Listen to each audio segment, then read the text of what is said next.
All right, so let's get started. Let's kick off here with some brief introductions. Share with our audience a little bit about what it is you do in your current role. Ollie, you first. I'm Ollie Shayer. I'm the Omni-Media director at Boots, and I look after all of Boots' media investment, and I also run their media group as well. Mandy, what about you? Okay, hi everyone. So my name's Mandy Bobrowski, and I'm the marketing director at Organix baby food. My whole career has been in brand marketing within FMCG, beer, biscuits, chocolate, and now baby food. And I look after the brand and comms marketing team, and soon to be looking after the retail team as well, retail media team. Exciting. Johnny, how about you? Hi, I'm Johnny Dunkley. I'm agency group head at Tesco Media and Insight Platform, and I look after lots of our retail media for our agencies and their clients. And Michele. Hi, lovely to meet everyone. My name's Michele Dainty. I'm the head of shopper and display for Pladis. You might not have heard of us, but I'm hoping you've been eating our products in the biscuit break. So McVitie's is one of our leading brands. So I head up our shopper marketing team at Pladis. Great, thank you. So let's start off with an icebreaker question. You've all graciously agreed to be surprised by this. We're going to play a little word association game. So I'm going to give each of you a retail media focused word, and then I want you to go ahead and respond with the first thing that comes to mind. So Ollie, you're up first. Your word is incrementality. Waypoint. Ah, okay. Mandy, yours is ROAS. Measurement. Johnny, AI. Coming soon. And Michele, omnichannel. Reality. Okay, good. So let's jump right into our theme for our session, which is our full funnel campaigns just hype. Does anyone want to take the stance that they are? Don't all jump at once. Ollie, let's start with you. I mean, I definitely don't think they're like a hype. I think from my perspective, Lee actually shared some of the campaigns that we've been doing recently earlier, and we're seeing more and more, not only, I think, the way in which we can connect to different parts of the funnel with our retailer data, so across the funnel from channels that are probably more traditionally upper funnel, but equally also the kind of objectives that we're seeing kind of brands coming to talk to us about. So not just objectives that probably previously would be very conversion driven, but actually objectives that are about like how do we drive awareness, how do we think about consideration. So I think they're definitely becoming more of a reality than they were. They're not everywhere yet, but I think they're definitely more of a reality than they were previously. And Mandy, what's your view on it? Yeah, I was probably going to say the same. Not hype, but also not always a reality. And I think not always a reality because I think you start every campaign with different sets of objectives, and suddenly, from my perspective, that's looking at the brand building side, sometimes that doesn't need to go all the way through the funnel. And then I always think you play that matrix of time, cost, and quality within there, and where do you want to put your spend? Where do you want to invest your time? And what is the quality of the messaging that you want to be delivering? And I think that also impacts, is it a reality or is it just hype? Johnny? Yeah, I think, from what I can see at Tesco Media, we're doing lots of these already. Full funnel campaigns, omni-channel, however you kind of want to describe them, is the majority of briefs that we see nowadays. But I guess that term can be a little bit scary, right? Full funnel. It can mean like huge, massive executions across in-store, online, and it can mean actually just trying to bring our media together. The one big thing that we've seen is we've done a big study over lots of the campaigns that we've run, and actually we found that if you run 3 channels, you will find that you get more than 4 times ROAS over running just one. So actually we find that it really works as well. Michele, what about you? Yeah, I guess just to build on that, I don't think it's hype. I think it's a reality, and I think it's the way that as marketeers, and shopper is a form of marketing, is reality. And I think it's really key to make sure that you've got that red thread going all the way through to the point of purchase, where ultimately everyone in this room is wanting the brand or the products to be picked up. So I don't think it's hype at all. I think it is reality. But I think building on some of those points, you can have a really, really small full funnel campaign, or you can go all singing, all dancing, you name it, it's everywhere campaign. So it's about that balance and what the overarching objectives are. So then what do you all think is holding the industry back the most from adopting that full funnel approach at scale and speed? I'd love to kind of hear from Mandy and Michele on how you're seeing that in your organizations and how you are dealing with it. Mandy? Yeah, I think there's a few things that kind of hold us back. Ultimately, budget. You know, at the end of the day, we all have a budget and we need to decide the most effective and efficient use of that spend. So, as I said, depending on what we're trying to do, are we trying to do the top funnel, the brand building, the brand awareness, or do we want to double down and take it through the line into that full funnel? I think another barrier is around creativity. Obviously, coming from that kind of brand marketing perspective, I really am trying to create a brand campaign that is engaging with my audience, but sometimes by the time I get to the point of purchase, I can be really restricted on what kind of the creativity that's available for me to do that, and the touch points that I can do that as well. So I would kind of say budget and creativity. I'd absolutely echo and agree with what you're saying. I also think retail media and the media that we can now buy in store and online and going up the funnel is a form of marketing. But how do we, there's also the conflict between the commercial side of the business, which ultimately the product's got to sell.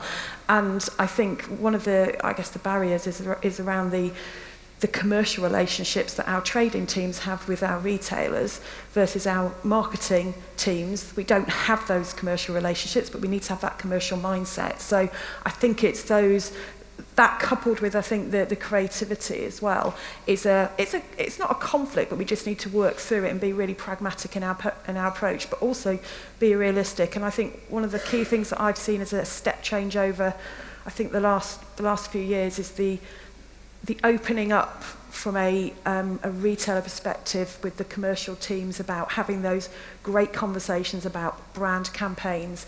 Yes, we still need to, you know, have the right promotions, but it's about building our brands and stuff, and they're recognising that. So super exciting, but there is still a load more stuff that needs to be done. So Michele, then to build on that, how would you recommend that brands think about removing those barriers to success? And you know, what strategies are working, and how might even the retailers help remove some of them? I think one of the key things that we have done is that the shopper team and my team sits within the marketing function. We are I'm going to say one step away from commercial. We are looking constantly at our brands and how we build our brands.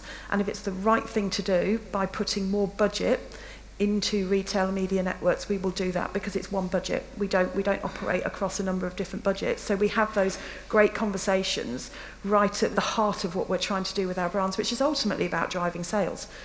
So it should all work together in one happy world. I wouldn't say we're there yet, but I think we're certainly on a journey in Pladis anyway, and we've made some great inroads. And Johnny, I'd love to hear from you how Tesco is kind of working to remove some of those barriers we talked about. Yeah, I mean, I think Lee mentioned earlier, it's complicated, right? Retail media, we're trying to stitch together channels from what's been built up over the last 25 years. So there is a lot of focus from a Tesco media perspective on really building out our systems and process. So we have Sphere, which is our self-serve tool, which we're using to really bring as many channels for insights and planning and buying and measurement together.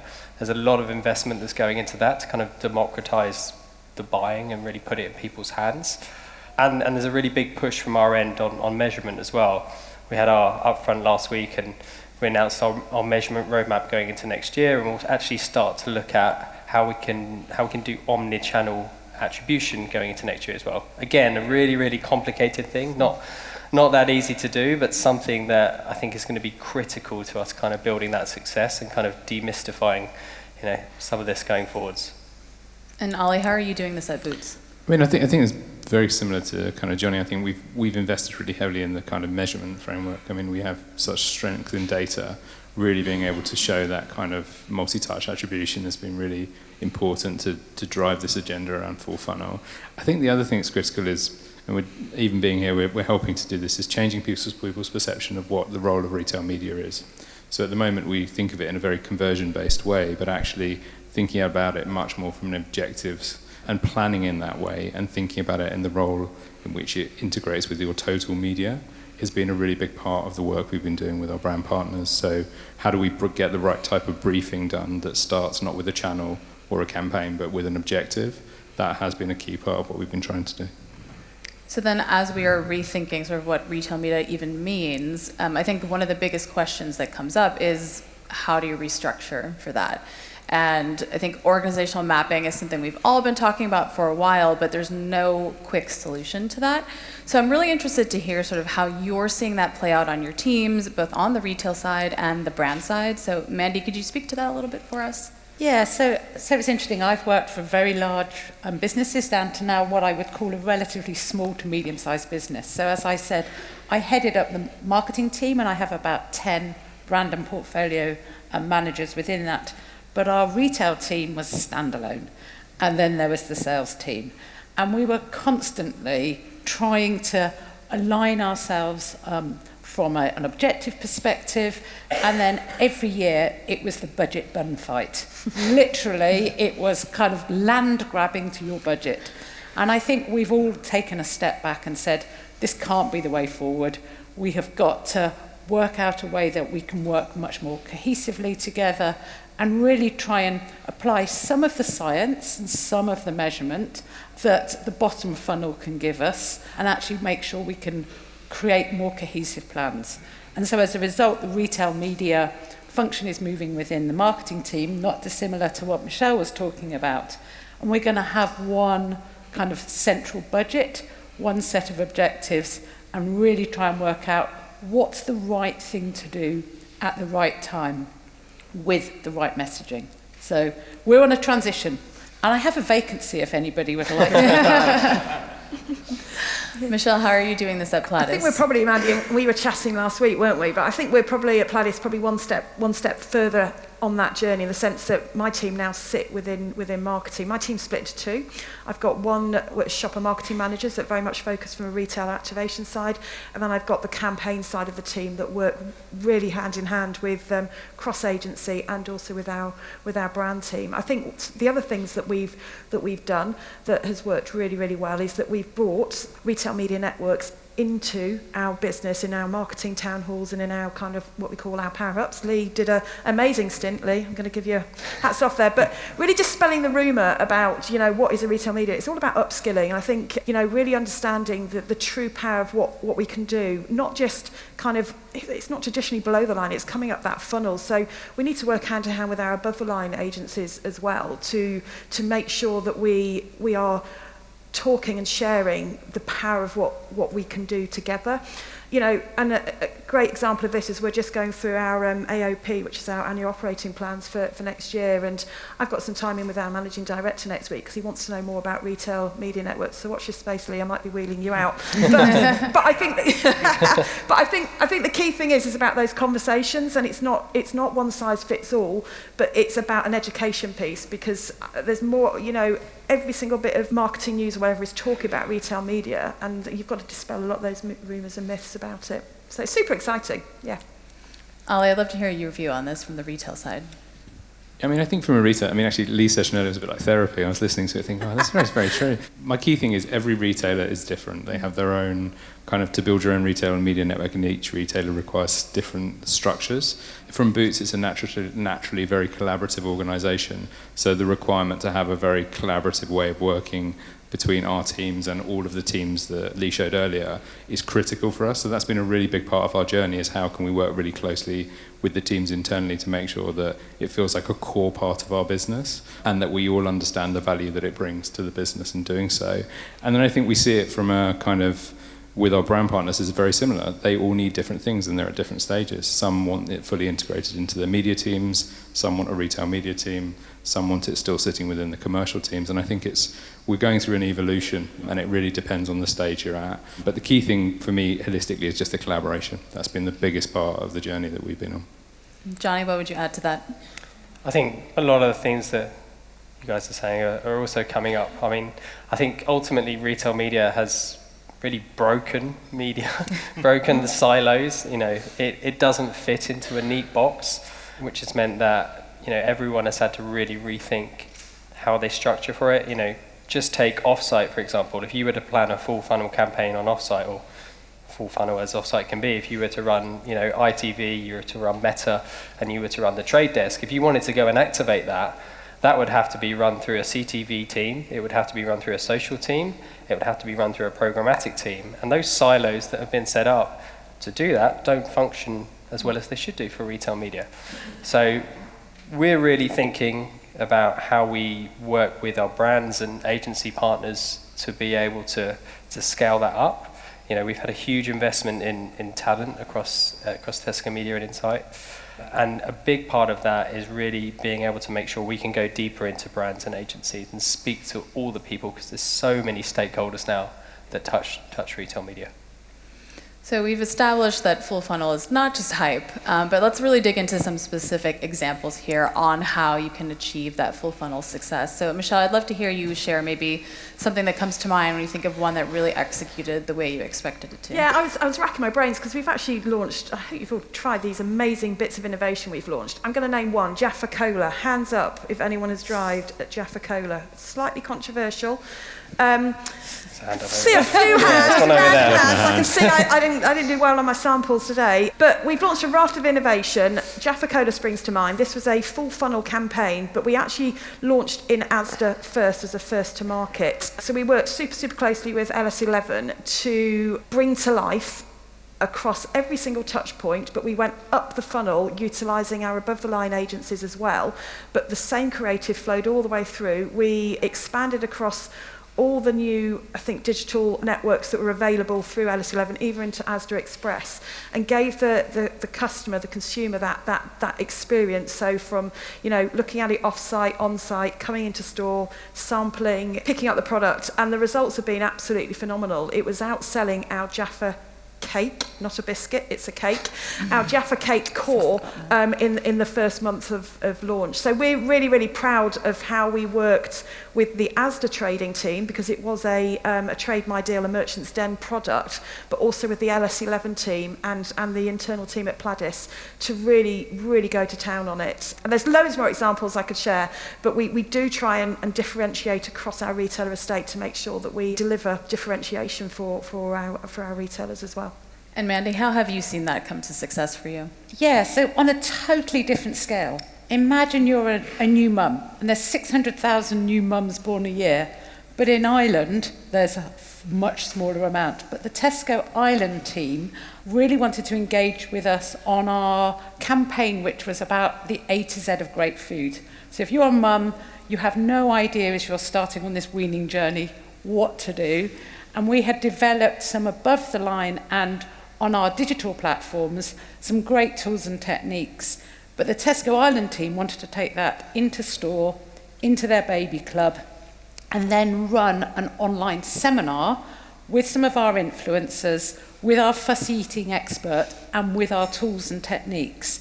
So it became really live, really tangible. You signed up in store, but then the Tesco Ireland team delivered this as part of their baby club activation.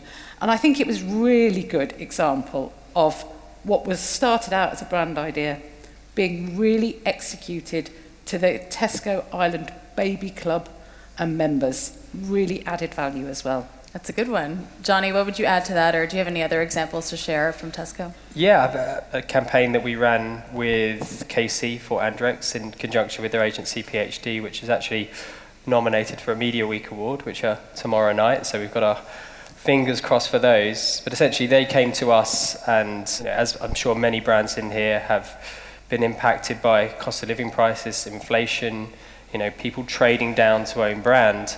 And actually they really wanted to work with us to be able to activate across the full funnel for digital to bring some of those shoppers back and bring new to brand as well. And actually that went all the way through from ITV, our prime prompt purchase and protect kind of funnel, through from ITV to Meta in the trade desk down to really bringing that purchase and protect on Tesco.com. And actually it had a really successful campaign. So Over that period, they saw a 15% increase in their total sales, and they got 400,000 new to brand as well. So fingers crossed for tomorrow night, but it's a really good example of how you can run full funnel. It doesn't have to be across every channel. That was just across digital, and it was super successful. Ollie, any examples that you can share with us? Yeah, I mean, I'll talk. I mean, Lee very, very kindly showed some of our assets earlier from one of our beauty brands. That was a campaign similar to what John was talking about, started with an insight. They wanted to really understand how to drive growth within the category. So we worked with them a lot on who are the right audiences they should be talking to, where's the opportunity for them against those audiences, and then how do we activate that across multiple touch points. And so I think in the end we activated against 25 touch points for them, both in sort of what we'd consider above the line channels, so out of home, CTV, influencers, and then through to sort of store-based channels, digital screens, in aisle. So I think it was a real campaign that kind of linked it all together. I think the critical thing also is then what we looked at is how do you think about the retention of those customers that you're acquiring. So although it's a campaign element that's full funnel, it's about how do you keep those customers once you get them as well. So I think it was something that we worked really closely with them on, but again started with that, their clear objective and the insight that we wanted to generate from that. Well, those were all great examples. We do have a few more questions to try to get through before we run out of time, so we're going to try to move through these next ones quickly. Thinking about these full funnel campaigns that are successful, from our brands here, how do you measure that success, Michele? I think there's a number of ways. It goes back to what the objective is. We tend to evaluate quite a lot of our campaigns. We are also part of kind of the MMM study, which can pull out the separation between shopper spend and kind of above the line spend. But it ultimately depends on the objectives of the campaign. Mandy? Yeah, I'm going to say we're on a learning curve. I'm here today to understand more because I think really trying to understand every element of that full funnel and the impact when you do decide to go full funnel is really challenging. So I'm totally open to understanding and learning more. We're very good at the bottom, but I think it's the top two that are much harder. Well, especially when we're thinking about measurement, I think that clearly kind of connects us next to our question, which is about technology. So love to hear from Johnny and Ollie on what are some technologies that you're keeping an eye on that you think could really be game changers in the retail media space. Johnny? Yeah, I probably want to focus on something that's a bit in the here and now, the digitization of in-store. So we've just passed 4,000 digital screens across Tesco in the UK, and that scale is only growing. We were the first retailer to put ads on our Scan as you shop devices, which is massive, 70 million transactions across that in the last year. And we've just started testing like kind of location-based ads on that. So say you're just about to walk down the biscuit aisle, you might be able to serve someone a McVitie's ad. And so there's a huge amount of innovation going into store and bringing that, what was traditionally cardboard into life and allowing us to feed data into everything in store, because 85% of our sales are there, and actually bringing that up to speed and being able to measure and target in the way that we do for online is it's going to be a game changer. Ollie?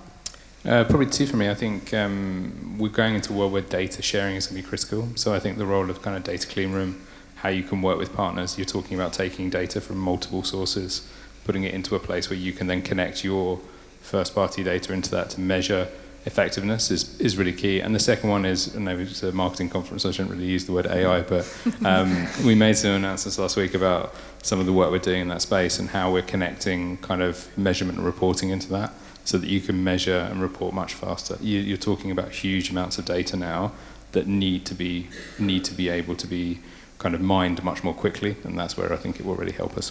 So as we wrap up our discussion, we get asked a lot here at the Passports Institute, how can a mid-sized brand participate in retail media?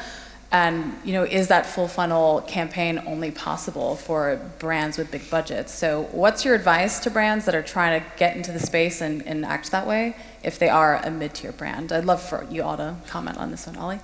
I think it probably a bit of a thing what we talked about is start with the objective. So it doesn't have to go off every channel. So start with what you're attempting to do, be really clear on that and how you're going to measure it, and then pick the channels that are most relevant for you. Andy?